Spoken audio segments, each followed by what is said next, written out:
আসসালামু আলাইকুম। ওয়ালাইকুম আসসালাম। কি নাম ভাই আপনার? কোন জেলা থেকে এসেছেন? মোহাম্মদ আব্দুল্লাহ, মানিকগঞ্জ থেকে আসছি। মানিকগঞ্জ থেকে এসেছেন। আপনি আজকে আমাদের অফিসে কোন কোম্পানির জন্য ইন্টারভিউ দিতে এসেছেন? আল রশিদ কনস্ট্রাকশন। আচ্ছা, আপনি আমাদের এইখানে যে ইন্টারভিউ হবে এটা জেনেছিলেন কিভাবে? বিজ্ঞাপনের মাধ্যমে। আচ্ছা, বিজ্ঞাপনে যে কথাবার্তাগুলো বলা ছিল, কথা কাজে কি মিল জি, পেয়েছেন? মিল আছে।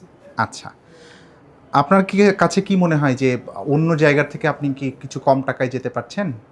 জি, আমি তো কোনো জায়গায় ট্রাই করিনি, এখন শুনছি, যেখানে শুনছি ওইখান থেকে একটু এখানে কম। আচ্ছা আচ্ছা, অনেকেই তো ভিডিও দেখেন, আপনার জেলার আশেপাশের মানুষও দেখেন, কিন্তু ঠিক ভরসা করতে পারেন না। না। আপনি তো আজকে এসে না, সরজমিনে এখানে দেখলেন, আইসা যেরকম দেখলাম, তো আপনি তাদের ভরসা- অন্যদেরকে রিকমেন্ড করবেন কিনা আসার জন্য? অবশ্যই অবশ্যই অবশ্যই করবেন। রিকমেন্ড করব। আচ্ছা, আপনার কাছে কি মনে হয় যে একটা রিক্রুটিং এজেন্সির কোন কোন বিষয়গুলো আগে যাচাই বাছাই করা দরকার? তার আগে যাচাই বাছাই করার দরকার আপনাদের, অফিস বা আপনাদের আগের যে আছে, আপনাদের তো আর এটা অফিস তো আর 2 দিনের জন্য না, আপনাদের আগের ব্যাকগ্রাউন্ডও জানার দরকার আছে। আর নাম্বার তো নিশ্চয়ই যাচাই জি করা দরকার জি আছে। জি আর আচ্ছা, ঠিক আছে, আপনার জন্য শুভকামনা। ওকে।